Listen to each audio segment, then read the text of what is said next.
예담산 핸드북 31페이지 예담산 매일기도 나라와 민족을 위한 기도를 다같이 하나님께 올려드리겠습니다. 기도합니다. 모든 것의 주가 되시는 하나님, 이 나라와 민족을 긍휼히 여겨 주옵소서. 대통령에게 하나님의 마음과 지혜를 주시고 지도자들과 공직자들이 충성되고 정직한 마음으로 안정되게 국정을 운영하게 하셔서 나라와 국민들이 평안하게 하옵소서. 우리나라의 경제가 회복되어지고 비극적인 사건과 범죄가 사라지게 하시며 올바른 교육과 문화가 자리 잡고 국방이 튼튼하여 소망 가운데 미래를 꿈꾸게 하옵소서. 우리나라에 다시 한번 회개의 영을 부어주시고 성령의 운동, 부흥의 운동이 일어나게 하셔서 어둠의 세력들과 미신과 이단과 사설들이 물러나게 하시고 복음이 흥왕하며 하나님이 다스리시는 나라가 되게 하옵소서. 남북이 사랑과 믿음으로 하나 되며 구원의 하나님을 찬양하는 날을 주시고 굶주리고 아프고 힘든 영혼들을 위로하여 주옵소서. 예수님의 이름으로 기도합니다. 아멘.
네, 오늘 새벽에도 귀한 찬양 감사합니다. 이모저모로 수고하신 분들께 다시 한번 감사드립니다. 좌우편 성도님께 인사하시겠습니다. 주 이름으로 사랑합니다. 예, 감사합니다. 오늘 드려지는 금위에 기도하겠습니다. 오늘도 여러분들이 소득의 10의 일치 드리며 정말 광고한 적은 없는데 이게 꾸준히 예담산 감사헌금 드리는 분들이 이렇게 참 많습니다. 대단히 감사합니다. 1,000번째로 많은 분들이 이렇게 드리고 있습니다. 좋으신 하나님 감사합니다. 오늘 소원의 예물 담아드립니다. 하나님 귀한 예물 주님께서 기쁘게 받아주시고 이번 예단삼을 통해서 하나님 작정하고 꿈꾸고 이렇게 하나님 드리는 손길들 가운데 하나님 그 마음의 소원을 이루어 주셔서 이번 예담삼이 평생을 뒤돌아볼 때에 잊을 수 없는 축복의 기간 될 수 있도록 주님 은혜 베풀어 주시옵소서. 소득의 10의 1조를 드리는 귀한 종에게 하나님 소득이 끊어지지 않게 하시고 늘어나는 역사가 있음으로 말미암아 하나님께서 주신 복을 간증하게 하여 주옵소서. 1,000번째로 마음의 소원 담아드립니다. 하나님 솔로몬의 그 믿음 그 정성으로 드렸사오니 하나님께서 기쁘게 받으시고 하나님 약속하신 복으로 또 마음의 소원대로 주님 반드시 이루어 주옵소서. 오늘 새벽에도 무능한 중 섰습니다. 못난 모습 감춰주시고 우리 성도님들은 들려지는 소리보다 성령님께서 주시는 세미한 음성을 듣고 깨달음이 있게 하시고 또 변화의 삶, 예수님 닮는 삶 시작하게 하여 주옵소서. 예수님의 이름으로 간절히 기도하옵나이다. 아멘. 마태복음 13장 57절입니다.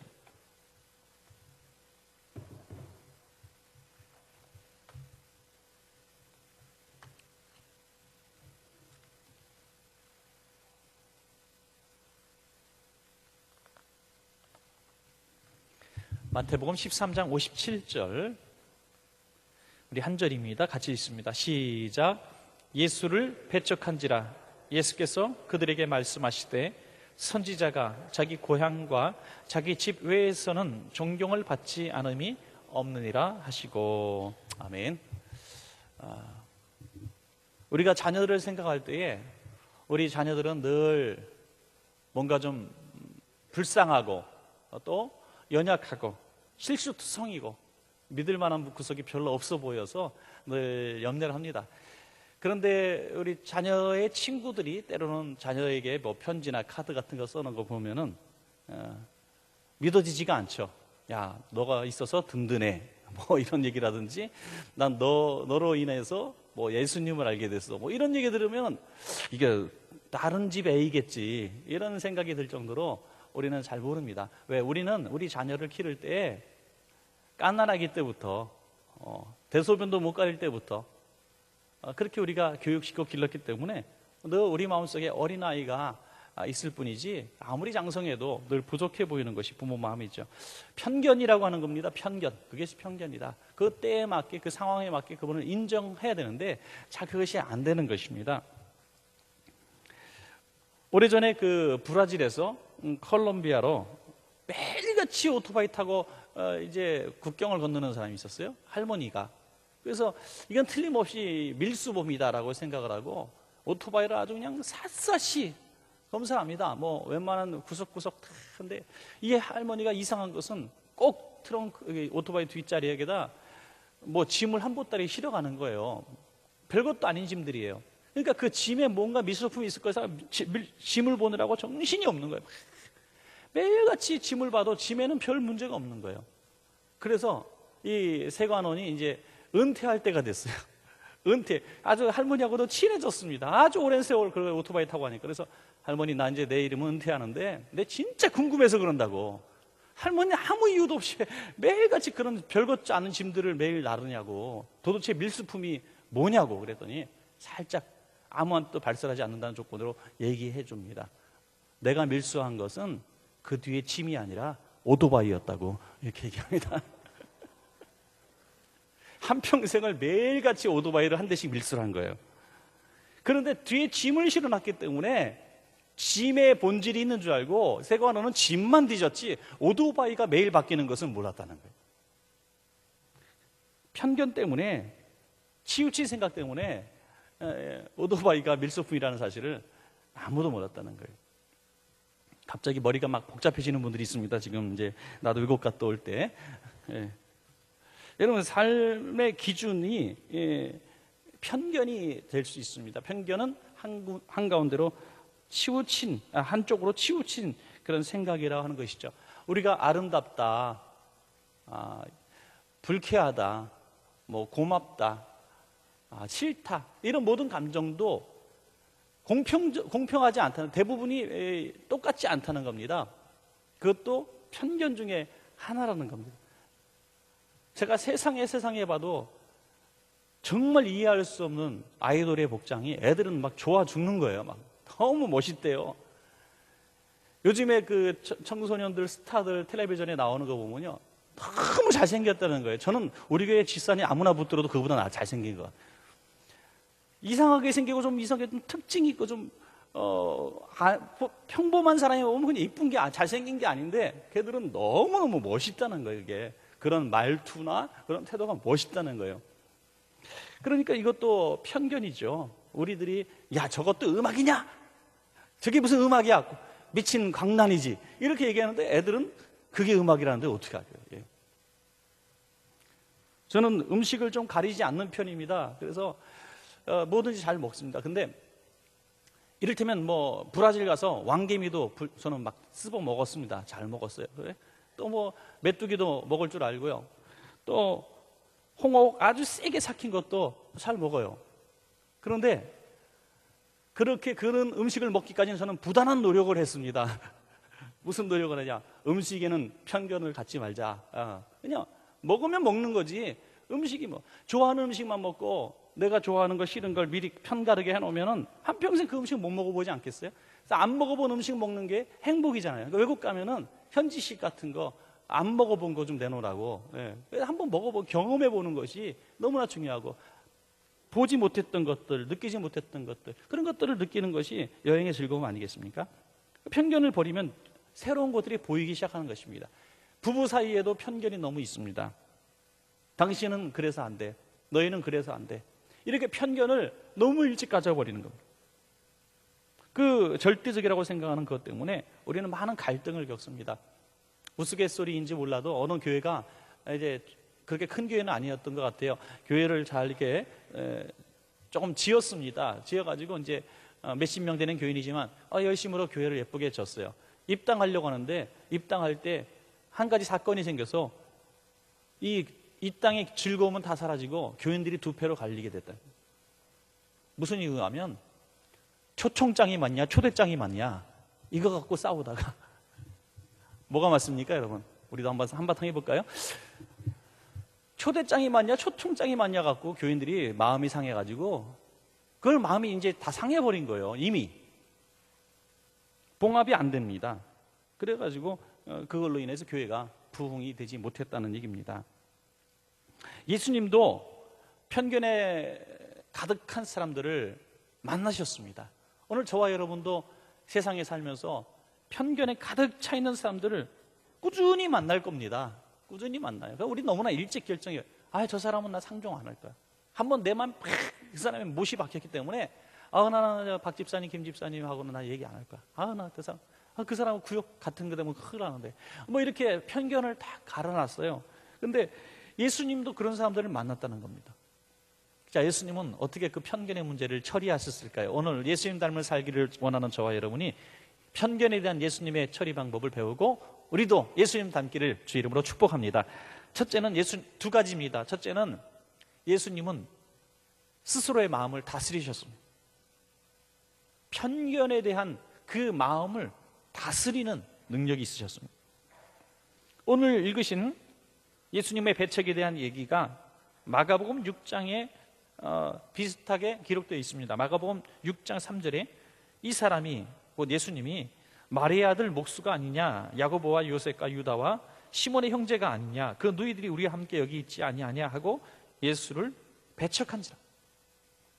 예수님이 뭐 별다른 존재냐 이거예요. 그 식구들 또 딴 데가 형제들을 우리가 알고 지금 우리 가운데 있는 평범한 사람들인데 왜 예수님만 뭐 별다른 인물이겠느냐, 그가 무슨 신이겠느냐 하고 영접하지 않는 것입니다. 예수님을 잘 알고 있다고 하는 그 경험 때문에, 예수님의 어린 시절을 봤다고 하는 경험 때문에 예수님이 하나님의 아들로서의 그런 역할을 하고 있는 것을, 그 존재, 하나님의 아들이심을 믿지 못하는 것입니다.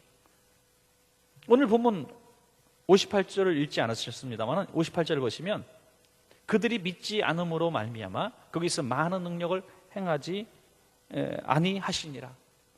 믿지 않으면 예수님의 처리 방법은 거기에 맞서서 예수님의 하나님 되심을 드러내기 위해서 더 노력하지 않았다는 거예요. 증명하려고 애쓰지 않았다는 겁니다. 야, 나 하나님의 아들이야. 나를 안 믿어? 까불고들 있네. 내가 그냥 저주를 해갖고 무화과 나무 잎처럼 너희를 막 쓰러지게 만들어버릴까. 이렇게 분노하거나 그 증명하기 위해서 시간과 정열을, 그런 사역을 낭비하지 않으셨다고 하는 거예요. 예수님은 항상 마음이 열린 자들에게 역사하신 줄로 믿습니다, 여러분. 열린 자들, 받아들이려고 하는 자들에게 역사해요. 진주를 돼지에 던질 수 없는 거죠. 하나님의 귀하신 복음은 너무나 갈망하고 필요한 자들에게 꼭 필요한 것입니다. 주님은 세상의 편견들에 대처하실 때 세상의 편견, 그 편견을 가진 사람들의 그 모습을 그대로 받으셨습니다. 인정하셨습니다. 왜? 그럴 수밖에 없다는 것을 아셨습니다. 왜? 그들이 나의 삶을 알고 우리 부모를 알고 우리 형제자매를 너무나 잘 알기 때문에, 또 예수님의 30년 동안 공생애의 사역을 전혀 드러내지 않으셨기 때문에 예수님이 별반 다른 사람이 아니라는 것을 그들이 그렇게 인식할 수밖에 없는 거죠. 어떻게 그게 변화가 되겠습니까? 그게 어떻게, 우리가 한국에서 30년을 산 사람이 한국식으로 살려고 하는데 미국을 이민 갔습니다. 그거 되겠습니까? 너무 어려워. 근데 미국 사람들은 한국 사람들의 그런 문화와 그 습관들을 그 미국의 공동체 사회에서는 인정하지 않는 거예요. 그래서 그 이상하다고 그러죠. 왜 한국 사람들은 그러냐고요. 왜 한국 사람, 우리는, 왜 미국 사람 너희는 그러냐. 서로 다른 거예요. 그러면 많은 공동체 속에 있는 소수가 그걸 인정하지 않으면 살아갈 수가 없는 것이죠. 예수님은 그 세상, 불의한 세상 속에서, 의심 많은 편견에 가득한 세상 속에서 이것을, 편견을 뒤집어 놓으려고 그들을 책망하시거나 벌하시지 않았다는 거예요. 예수님은 그것을 받아들이시고 예수님의 하실 사역에 축소를 이루시는 거예요. 그러나 예수님의 이 편견에 대한 제처는 공통적이지 않다는 것을 우리는 기억해야 됩니다. 너희가 이렇게 나에게 하나님 아들 되시면 믿지 않아? 그래, 내가 여기서 역사하지 않을 거야 라고 하지 않은 거예요. 다른 곳처럼 많이 행하시지 않았지만 편견 때문에 마음을 연 자들에게 대한 사랑과 긍휼을 멈추시는 않은 줄로 믿으시기 바랍니다. 편견을 갖는 사람 가운데서도 마음을 열고 예수님의 하나님 되심을 맺는 그런 무리들에게는 하나님은 늘 기적을 베풀어 주신 것입니다. 비록 소수이겠지만 병을 고쳐주시고 그 소원들을 이루어 주신 것입니다. 사랑하는 여러분, 세상의 편견, 내가 속한 그 공동체와 그 환경 가운데서 내가 소수이기 때문에, 내가 경험한 것이 특별하기 때문에 그들로부터 당하는 정말 참 불의한 편견이라고 할 수 있는 그런 아픔들을 겪을 때에 노하지 마십시오. 마음을 지키십시오. 오늘 예수님처럼 그들을 인정하는 것이 중요한 것입니다. 잠언 4장 23절에 무릇 지킬 만한 것보다 더욱 내 마음을 지키라. 생명의 근원이 이에서 남이니라. 잠언 16장 32절에 노하기를 더디하는 자는 용사보다 낫고 자기의 마음을 다스리는 자는 성을 빼앗는 것보다 나으니라. 여러분, 예수님 비난하고 조롱하는 편견에 가득 찬 무리들에 대응해서 증명하려거나 몸부림치거나 자기의 존재를 드러내기 위해서 그런 역사를 낭비하지 않으셨습니다. 그들 가운데서도 편견을 내려놓는 소수를 향하여 마음을 열어주셨어요. 참 그런 것 같아요. 어떤 공동체가 있을 때 어떤 학교 담임 선생님이라고 합시다. 애들 30명이 있는데 한 서너 명 애들이 너무 선생님 마음을 아프게 하고, 이 서너 명이 엄마들이 막 학교 쫓아와서 막 선생님에 대해서 이렇게 항의를 하고 그럴 때 그 선생님이 사표를 내더라고요. 한 명 때문에도 사표를 내더라고요. 그 나머지 28명, 29명은 너무너무 사랑하고 너무 이쁜데 그 엄마들도 이 선생님 너무 좋아하는데 한두 명이 막 그렇게 막 물고 늘어지고 집요하게 선생님을 괴롭히니까 우울증에 걸리고 약 먹고 막 그러다가 사표 내더라고요. 여러분, 누가 손해입니까? 그 많은 평범한 그 아이들, 선생님을 좋아하고 좋은 선생님을 인정하고 있는 그 여러 사람들이 손해를 보는 거예요. 오늘 그런 마음이 들지 않아요? 여러분, 우리가 그럴 때 그 선생님 같은 경우에 오늘 이 설교를 들어야 되는 거예요. 예? 그 소수의 그런 배척하는 사람들에게 꿈과 이런 희망과 사랑을 낭비하지 말라. 그들에게 대해서 내 마음을 지키라는 거예요. 내 마음을 다스리고 나를 기다리고 나를 사모하고 내게 사랑을 원하는, 내게 교육을 원하는 그 나머지 학생들을 향하여 사랑을 쏟는 것이 우리의 태도인 것입니다. 마음 상했다고 하루아침에 막 사람을 버리고, 저도 이를테면 목회하는 제가 여러분 예를 들을 수 없으니까 몇 명이 저를 막 이해 못하고 저를 괴롭히고 저를 힘들게 한다고 제가 나머지 많은 성도님들 버리고 내가 나 좋다고 그만둘 수는 없는 거잖아요. 그죠? 여러분, 해야 될 일은 해야 된다는 거죠. 하나님 예수님께서는 그를 사랑하고 바라보는 그 자를 향해서 배척하는 사람들의 모든 것들을 견디어내시는 것입니다. 우리 마지막 두 번째는 예수님은 말씀을 아끼셨다는 거예요. 마음만 다스린 것이 아니라 말씀도 아끼셨습니다. 예수님이 그 편견을 가진 자들과 논쟁하셨던 장면이 한 번도 나오지 않아요. 그냥 배척한지라 예수께서 그들에게 말씀하시되 선지자가 자기 고향과 자기 집 외에는 존경을 받지 않음이 없느니라 하시고, 그리고 끝이에요. 그리고 너희들을 막 공격, 너희들 왜 그러냐, 너희들 참 어리석구나, 이 변론하잖아요. 디모데후서 2장 14절에 너는 저희로 이 일을 기억하게 하여 말다툼을 하지 말라고 하나님 앞에서 엄히 명하라. 이는 유익이 하나도 없고 도리어 듣는 자들을 망하게 함이니라. 디모데후서 2장 23절에 어리석고 무식한 변론을 벌이라. 이에서 다툼이 나는 줄 압니다. 여러분, 절대로 부부나 가정이 또 교회나 자녀들 관계 속에서 성도들과의 또는 어떤 공동체 같은 팀에서 쓸데없는 말다툼은 여러분 하지 마십시오. 다툼할 필요 없어요. 말꼬리 잡고 할 필요 없어요. 절대로. 그러면 유익이 아니라 나중에는 다툼이 돼요.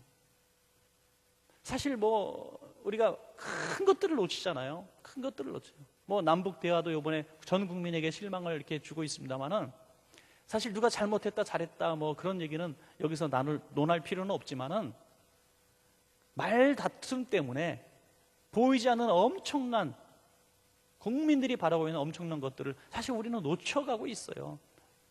다툼이죠. 그 현장 속에 들어가면 중요한 것은요, 그 현장을 전 국민이 시청하고 있었더라면 잘했다 이놈들, 정말 잘했다, 그래 우리는 그렇게 해야 돼, 이렇게 아마 다 동의할 수밖에 없어요. 왜? 그 다툼의 현장 속에 있으면 다툼의 편 가르기가 딱 되기 때문이에요. 왜? 우리는 우리 편, 너희 편. 그러면 싸우게 돼 있어. 안 보고 나서 결정된 걸 보니까 왜 저렇게 했을까? 책망이 나오는 거지. 현장 속에 들어가면 이게 아니에요. 전쟁도 그렇대요. 전쟁은 처음에는 어떤 국가를 위해서, 조국을 위해서 막 나가는데 나중에는요, 그런 거 다 기억이 나지 않아요. 그냥 싸움이 된다는 거예요. 그냥 잔인한 싸움이 된다는 거예요. 너 죽지 않으면 내가 죽는다. 이렇게 그냥 본능적인 싸움이 된다는 거예요. 교회에서는 특별히 회의 중에 다툼이 없기를 주의 이름으로 소원합니다. 절대로 다투지 마세요. 구역장인이들, 구역 식구들 또는 기관, 교구, 또 어떤 집사님들의 그룹에, 여전도회, 남전도회 어떤 그룹에서도 다툼은 마귀의 역사입니다. 다툼은 마귀의 역사. 교회는 다투면 안 되는 거예요. 다툼이 있을 때는 휴정하시고 그냥 하나님 앞에 기도로 이 문제를 풀어나가시기를 바랍니다. 한 가지 예화만 드릴게요. 요즘에 여러분들 추천도서 다 읽으시죠? 예. 어느 교회처럼 추천도서 독후감 써내라 그러고 싶은 마음도 드는데, 이번에 그 두 자매를 잘 키운 삼숙 씨 이야기, 안 읽을 수가 없게 만들어요. 아주 장학봉 목사님이 아주 그냥 맨날 문자 보내서 읽었니 그러고 앉았어요. 그래서 읽을 수밖에 없는 거예요. 근데 장학봉 목사님 사모님 얘기잖아요. 그 사모님 얘기를 저희가 구체적으로 보지 않아 속독으로 좀 보니까, 전남 보성의 등량이라고 하는 아주 외진 시골에서 태어나셨더라고요. 너무나 가난한 집인데, 그 사남 3녀인가요? 그 사남 3녀의 막내 딸로 태어났는데, 그 오빠 둘이 갑자기 죽어요. 죽으니까 옛날 그 너무나 가난한 그 전라도 지방, 특별히 저 산골에 참 사람이 가난하게 살잖아요. 그러니까 장례치를 돈도 없어가지고 그냥 식구들, 아들 둘을 그냥 땅에 묻고 돌로 이렇게 쌓게, 그냥 돌덩어리로 이렇게 무덤을 만들 돈도 없었던 거예요.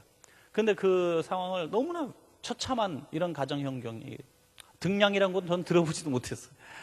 그랬더니 이 동네에 조그만 시골 교회가 있는데, 그 교회에서 너무나 이 가정을 긍휼히 여겨서 와서 다시 무덤을 정리해주고 막 이런 도움을 줬던 것 같아요. 위로해주고. 그래서 어머니가 너무 거기서 감동한 거예요. 그래서 어머니가 허시성을 가진 어머니가 그때부터 교회를 나가기 시작하면서 그냥 고마워서 나가다가 믿음이 생겨 진짜 크리스찬이 된 거예요. 아버지는 얼마나 완고한 사람이고 이 사모님의 표현으로 의하면 아버지는 콩쥐팥쥐에서 괴롭히는 그 계모 같다 이렇게 표현했어요. 아버지를. 엄마를 얼마나 부려먹고 학대를 하는지 어린 심령이 봐도 아버지가 너무 미웠다는 거예요. 아주 일꾼처럼 부렸다는 거예요. 엄마가 교회를 간다 그러면 아버지가 얼마나 박해를 하는지. 내일 주일인데 오늘 저녁에 얘기하는 거예요. 내일 벼를 베야 되니까 교회 갈 생각 말어. 벼 다 베야 돼. 그러면 어머니가 대꾸하지 않나요? 알겠어요 여보. 딱 그래요. 그리고 남편이 누우면 자리에서 일어나 나가 낫을 들고 나가 벼를 베는 거예요. 새벽까지 벼 베고 아침에 옷 딱 단정하게 몸매무시 갖추고 예배당을 가시는 거예요. 그러니까 다음 주에는 야 콩도 베야 돼. 콩 벼만 베어서 안 돼. 또 이런 식으로 다른 걸 하나 또 주는 거예요. 그럼 어머니는 예 알겠어요 하고 또 그렇게 나가서 또 콩도 하고 뭐 다듬는 일 다 하는 거예요. 그래서 어떤 날은 혼자 힘으로 도저히 안 되면 이 삼숙 씨, 이 사모님을 딸로 부르는 야 너도 교회 가야 되잖아. 우리 나 혼자 이번엔 도저히 못하겠다. 같이 하자.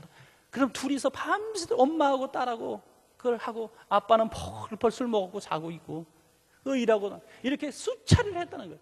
급기야 어떤 날에는 그래도 교회를 가니까요 아빠가 낫을 가지고 확 어머니를 긁었다는 거예요. 여러분 그렇게 포악한 남편이 어디 있어요? 낫을 가지고 어머니를 옆구리를 팍 했는데 옆구리에서 피가 팍 터져버리는 거예요. 교회 간다고 교회 가지 말랬지 하면서 낫을 휘둘러 버리는 거예요.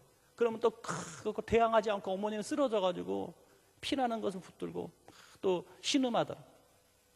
그 장면을 딸이 다 보는 거예요. 그리고 그 허리 피나는 걸 붙들고 또 그날 또 교회 가셨다는 거예요.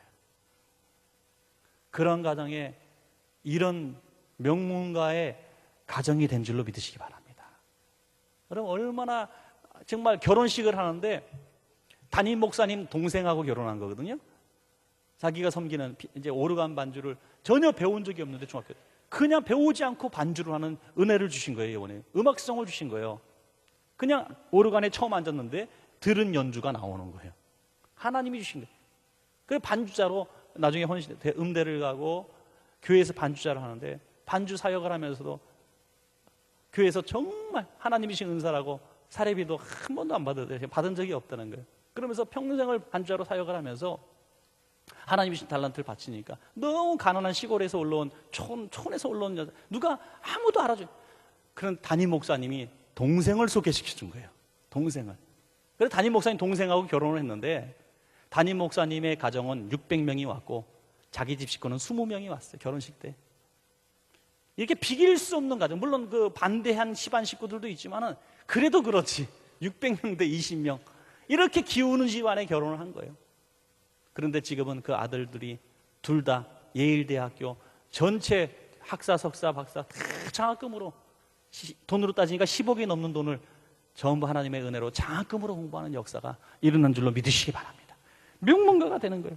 만약에 그 어머니 허건사님이 시시콜콜하게 다 대항하고 다투고 논쟁하고 못 살겠다 했다면 어떻게 이런 명문가가 나올 수가 있겠습니까?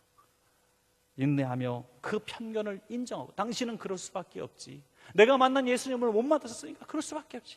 당신은 죄가 없어. 낫을 휘둘러대고 나를 그렇게 학대를 해도 당신은 죄가 없어. 당신은 예수님 모르니까 당연한 거야. 그걸 받아들이고 논쟁하지 않고 자기 믿음을 지킨 거예요.